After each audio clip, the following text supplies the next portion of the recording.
क्या सजा दे पाओगे जो कर्म दे लेगा?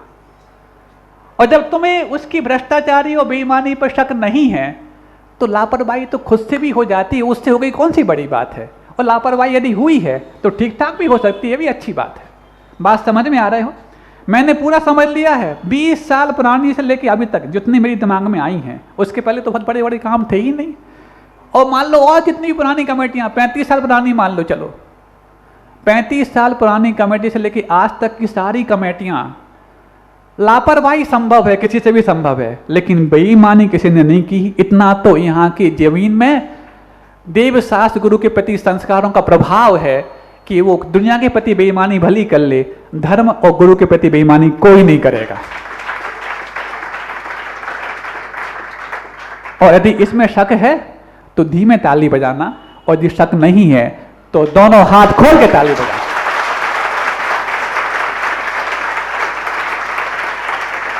और मुझे लगता है कि आपके खुले हाथ मात्र खुले हाथ नहीं है, तुम्हारा खुला दिल है जिसने सारी कमेटियों को क्लीन चिट दे दी है। देना आवश्यक है। अब रही बात कहाँ कुछ चूक हो गई हैं, कहाँ रसीदें बनी कट्टे से वापस उस खाते में उतर नहीं पाई, इन सब का समाधान तो हो सकता है, बैठ करके हो सकता है, 1 घंटे में हो सकता है, 10 मिनट में हो सकता है। लेकिन वो 10 मिनट का समाधान ना पा करके आप यदि घंटों और दिनों का व्यवधान पैदा कर देंगे तो इतने बड़े जो यज्ञ के लिए हम तैयार हो रहे हैं, वहाँ पर आपकी संविधाएं तो नहीं लगी, वहाँ पर उस यज्ञ की आग में आपने पानी पटक दिया जो बुझ करके धुआं पैदा कर दिया। ऐसा धुआं पैदा करने का अधिकार किसी को नहीं मिला है। मैं आपको सावधान भी कर रहा हूँ और समाधान देने का वादा भी कर रहा हूँ। आप समाधान नहीं पाना चाहते तो मैं आपको सावधान कर रहा हूँ, आपको बर्दाश्त भी नहीं किया जाएगा। सुन रहे हैं आप लोग? सब समझ रहे हैं ना? हाँ, एक चीज और समझ लीजिए, फिर भी मान लो, क्योंकि नाना मुंडा नाना बनना ये सब है, नीति है, सबकी अपनी अपनी बुद्धियां होती हैं। फिर भी किसी ने, मान लो मैंने तो और आप सबने तो सबको क्लीन चिट दे दी, फिर भी किसी व्यक्ति के मन में कर्म के उदय में बेईमानी आ भी गई हो तो उसने ऐसा निकाचित कर्म बंद कर लिया होगा कि तुम जो भी सजा या जो भी उसका दुष्प्रचार या छवि बिगाड़ने का प्रयास कर रहे होगे उससे भी बड़ा प्रचार प्रसार वो कर चुका होगा। इसलिए आप थानेदार बनने का प्रयास ना करें। एक बहुत अच्छी नीति जो गुरुदेव की है मैं आपको बताना चाहता हूं, तो कि सारे यहां पर गुरुदेव के भक्त बैठे हुए हैं, सुनना चाहते हो? बहुत गजब की नीति है और इस पर तुम यदि अपने आप को चलाना शुरू कर दिए, इतना खुशनुमा माहौल यहां बन जाएगा कि आपके अपने स्वयं के विचारों पर आपको फख्र अवश्य होगा। वो नीति ये है,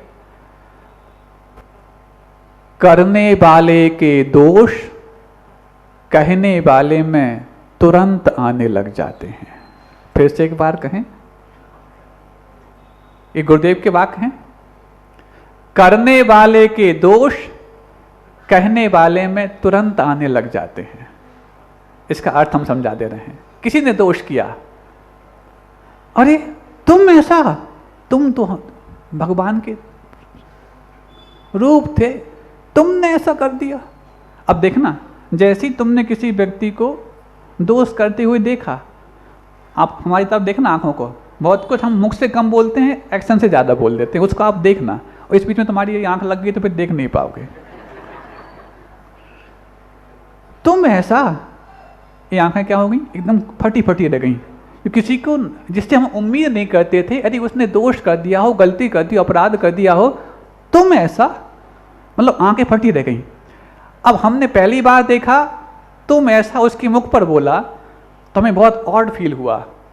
अब उससे तो नहीं कह रहे अरे वो तो ऐसा, वो तो ऐसा। अब देखना हमारी आंखें कैसी हो गई, बंद हो गई। जिस चीज को आप ऑड फील करते हैं उसको अपने अंदर ले जाना नहीं चाहते, तब आप ऑड फील करते हैं कि तुम ऐसे थे। अब हम कहना प्रारंभ कर दिए उसके बारे में, अरे वो तो ऐसा, वो तो ऐसा। अब जिस चीज के बारे में हम कॉमन हो गए या नॉर्मल हो गए, तो वो चीज हमारे अंदर आने की गुंजाइश हमने तभी तैयार कर ली। इसका मतलब करने वाले के दोष कहने वाले में आने की गुंजाइश तैयार हो जाती है। और ये आप अपने जीवन में जो भी दोष आपके भीतर आए हों, सोच के देखना, वो दोष की शुरुआत कब हुई? जब किसी ऐसे दोष करने वाले को हमने देखा होगा, उस समय हमारी आंखें फटी रह गई होंगी, फिर उसके बाद जब हम कहने लग गए तो वो कहने से ही हमारे अंदर उस दोष की शुरुआत प्रारंभ हो गई। बहुत पक्का सिद्धांत हम बोल रहे हैं, ध्यान रखना, कान खोल के सुन लेना, और कान खोल के नहीं समझ में आ रहा हो तो कान मरोड़ के सुन लेना, ये बात को गांठ बांध के रख लेना। जो भी दोष कर रहे हो, और दोष तो 5 ही प्रकार के होते हैं: हिंसा, झूठ, चोरी, कुशील और परिग्रह।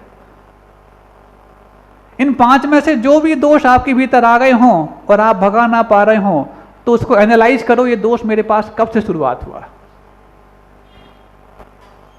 सब हर व्यक्ति अपने अंदर झांक के देखना, और आप पाएंगे वो दोष करने वाला अकेला मैं नहीं था, कोई दूसरा था।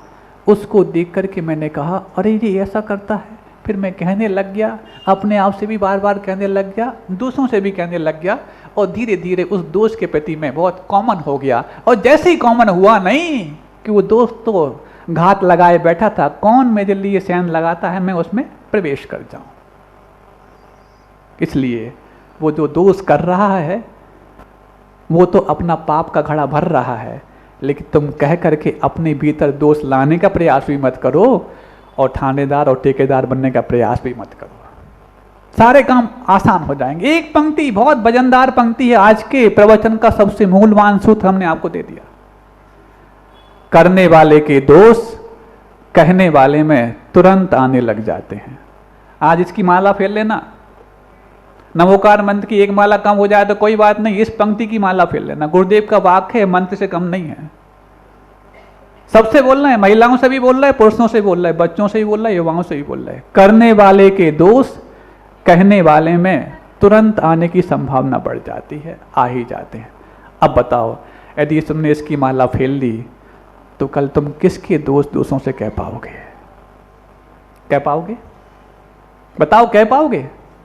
तो महाराज क्या कोई दोष करता जाए, हम कुछ ना कहें, फिर बन गया ठेकेदार, बन गया थानेदार।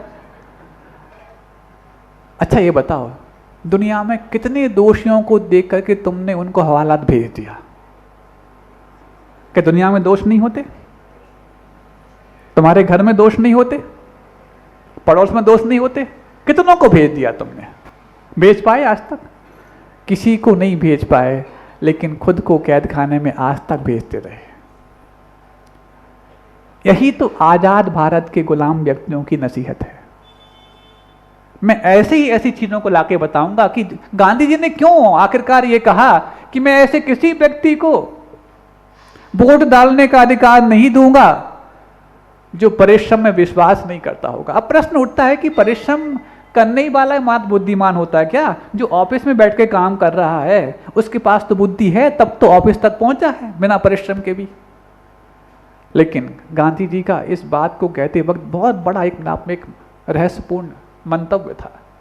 वो ये था कि राजतंत्र तो कोई बात नहीं, और भारत के लोगों को अभी तक राजतंत्र में जीने की आदत है, और जब ये लोकतंत्र में जीने के लिए जाएंगे तो लोकतंत्र में कोई राजा तो होता नहीं, प्रत्येक प्रजा राजा होती है, प्रत्येक व्यक्ति यहां राजा होता है। और यदि इनको किसी व्यक्ति को आगे बढ़ते हुए ईर्ष्या होने लग जाए तो ईर्ष्या कब होती है पता है? ईर्ष्या तब होती है, मान लो कोई व्यक्ति आगे बढ़ रहा है और यदि हमारे पास बढ़ने की कुवत ना हो। वो 2 कारणों से होती है, या तो मैं परिश्रम करना नहीं चाहता हूं, या मेरे पास परिश्रम करने की क्षमता ही नहीं है। क्षमता नहीं है तो कोई बात नहीं, वो ईर्ष्या भी नहीं करेगा। लेकिन जो क्षमता होकर के वो परिश्रम करना नहीं चाहता है, वो आगे बढ़े हुए व्यक्ति से ईर्ष्या करेगा। अब लोकतंत्र जहां पर प्रत्येक व्यक्ति राजा के समान होता है और सब अपने आप को राजा के समान मानने लग जाएं, अथवा हर व्यक्ति अपने आप को प्रजा के समान समझने लग जाए, तब जाके लोकतंत्र जीवित रह सकता है। नहीं है तो किसी को आगे बढ़ते देख करके हाथ में ताली बजाने की बजाय हाथ पीसने की बात आए, सुन रहे हो ना? देखो कैसा लगता है। ये करते ही अंदर एक अलग भाव पैदा होता है, ये करते ही अलग अंदर भाव पैदा। आप करके देखना, बैठे बैठे करके देख लो, जब ऐसे कर रहे हो तो आपके अंदर एक ईर्ष्या भाव, जेलसी पैदा हो जाएगी 1 सेकंड के अंदर। ये मनोवैज्ञानिक चीजें हैं, और जब आप ऐसे करते हैं तो एक अलग भाव पैदा होता है। इस मनोविज्ञान को जो व्यक्ति समझ जाता है वो कभी भी दूसरे को निमित्त बना करके खुद के अंदर कर्मों का बेड़ा नहीं कराता। तो बस गांधी जी जानते थे कि इनको राजतंत्र में जीने की आदत है, ये प्रजातंत्र के अधिकारी बनने जा रहे हैं और एक दूसरे को देख करके यदि बढ़ती को देख कर जलने लग जाएंगे तो ये लोकतंत्र को धराशायी कर देंगे। और यदि इनके अंदर परिश्रम करने में विश्वास होगा, कोई बात नहीं, कोई व्यक्ति आगे बढ़ गया, मैं परिश्रम करूंगा, मैं बढ़ जाऊंगा, तो ईर्ष्या की बात नहीं, मुझे अपने आप से प्रेरणा लेने की बात आएगी, क्योंकि दूसरों की बजाय अपने आप से अपेक्षाएं करना, क्योंकि दूसरों से करते हैं तो पीड़ा मिलती है और अपने आप से करने हैं तो प्रेरणा मिलती है। प्रेरणा पाना है तो खुद से अपेक्षा करना, दूसरों को देकर नहीं करना। तो बस जब दोनों धीरे धीरे करके एक दूसरे के परिश्रम पर विश्वास और पूरक बन के चलेंगे तब जाके लोकतंत्र सुरक्षित रह पाएगा। इसलिए लोकतंत्र में वोट देने का अधिकार सब मैं उसी को दूंगा। मैं ये नहीं कहना चाहता कि जो ऑफिस में बैठा है, एसी में बैठ के प्लान बना रहा है, मैं उसको अधिकार नहीं दूंगा। वो बनाए, कोई बात नहीं, ऑफिस में बैठने वालों की भी आवश्यकता है और फील्ड पे काम करने वालों की भी आवश्यकता है, लेकिन ऑफिस में बैठे व्यक्ति वहाँ ऑफिस में ना बैठे रहें, फील्ड पे जाकर भी समय दें, तब उनको भी मैं वोट डालने का अधिकार दूंगा। बहुत गहरी बात गांधी जी ने 1919 से समझ ली थी, जब भारत आज़ाद होने के लिए भी 28 साल पीछे था। लेकिन यदि गांधी जी संविधान बनने के बाद जीवित होते तो हमें लगता है आज कुछ ही लोगों के लिए वोट डालने का अधिकार होता। और अब जबकि एआई के हवाले आप अपने आप को कर दिए हो, एआई मतलब आर्टिफिशियल इंटेलिजेंसी क्यों इतनी अपने आप में परचम लहरा रही है? इसलिए क्योंकि तुम्हारा प्रमाद और बढ़ता जा रहा है, परिश्रम के प्रति तुम्हारी निष्ठा कम होती जा रही है, और परिश्रम के प्रति निष्ठा कम होने का ही परिणाम है तुम लोकतंत्र की धज्जियां उड़ाने के लिए तैयार हो। ये सारे सूत्र एक दूसरे जुड़े हुए हैं, चाहे राष्ट्र धर्म हो, चाहे जिन धर्म हो, चाहे आज आपका वो धर्म हो जिसको आपने अपने बच्चों को कंपनी के हवाले करके मान लिया है। प्रमाद व्यक्ति का सबसे बड़ा शत्रु है, ये कई जगह लिखा होता है, लेकिन शत्रु को कभी तुमने अस्त्र दिखाया कि आरती उतारी? रोज आरती उतारते हो, कैसे उतारते हो बताएं? प्रमाद 15 होते ना, कौन कौन से होते हैं? आप सबको तो स्वाध्यायशील हैं, कौन कौन से 15?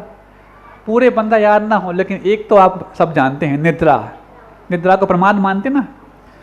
जब नींद नहीं आती तो जागने के लिए कभी कोई तुम परिश्रम नहीं करते, लेकिन नींद लाने के लिए अच्छा डनलप का गद्दा हो, अच्छा उस पर मखमली कवर हो, एसी चल रहा हो, लाइट रात में जाए तो जनरेटर की व्यवस्था हो जाए, इन्वर्टर लग जाए, मतलब अपने निद्रा रूपी शत्रु जो प्रमाद सबसे बड़ा शत्रु है, उस शत्रु की पूरी आगवानी रोज करते हो। और जो अप्रमत्तता या जागृतपना है, जो तुम्हारा सबसे बड़ा मित्र है, उसके बारे में अनदेखी करते हो। बताओ, शत्रु की आगवानी करने वालों, शत्रु आपसे शत्रुता निभाएगा कि मित्रता?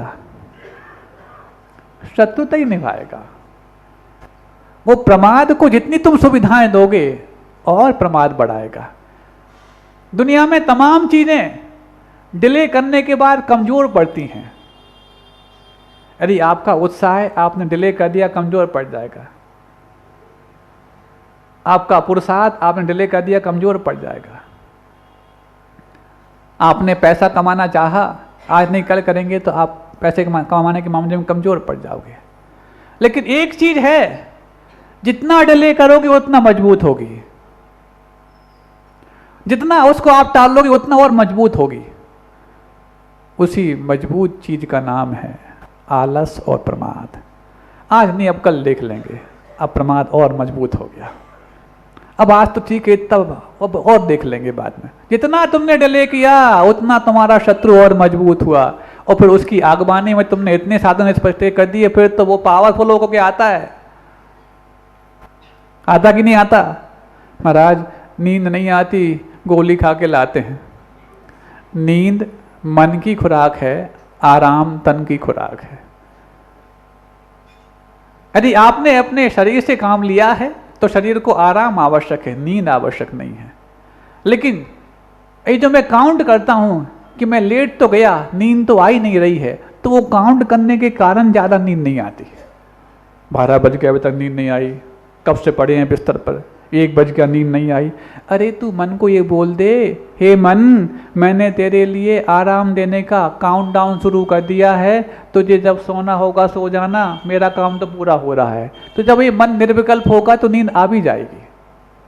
और जिनको नींद नहीं आती, मैं उनको एक आसान तरीका बताता हूँ नींद लाने का, जो मिलिट्रियों में चलता है, क्योंकि वहाँ पर तो हमेशा भौचक्के रहना पड़ता है, चौकन्ने रहना पड़ता, कब जाके कौन सी घटना घट जाए। ऐसे में उनकी जो स्लीपिंग साइकिल है थोड़ी डिस्टर्ब होती है, तो वो नींद कैसे लाते हैं?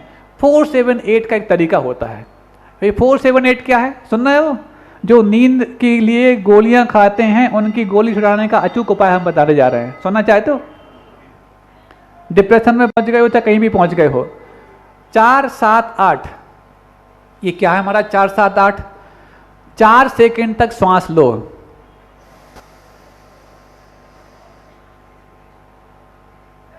फिर 7 सेकंड तक रोक के रखो,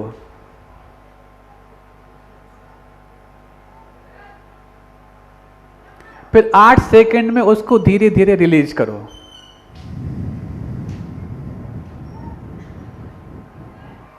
ठीक है ना? 4 और 7 11 और 8 19 सेकंड का एक साइकिल है, और ये चक्र 15 से 20 बार करना है मात्र। अब 19 सेकंड को 15 से 20 बार करने में कितना मिनट लगेगा? अधिकतम 4-5 मिनट।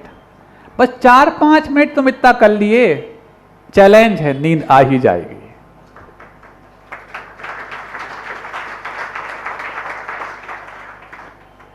और शुरुआत में आपको 15 से 20 साइकिल लगेंगे, फिर घटते घटते 7-8, और फिर देखोगे जैसे ही तुमने 4-7-8 शुरू किया, तुरंत निद्रा की देवी की दर्शन में चले गए तुम। इतना आसान है। लेकिन इसको ना अपना करके हम गोलियों पे गोलियां, गोलियों पे गोलियां, और वो गोलियां नींद कम लाती हैं, गोली ज़्यादा चलाती हैं। बस गया, एक बार गोली के शरण में गए तो गोली तो फिर शूट करती है। महाराज अभी तो हमें गोली शूट कर रही है, बाद में तुम्हें शूट कर देगी।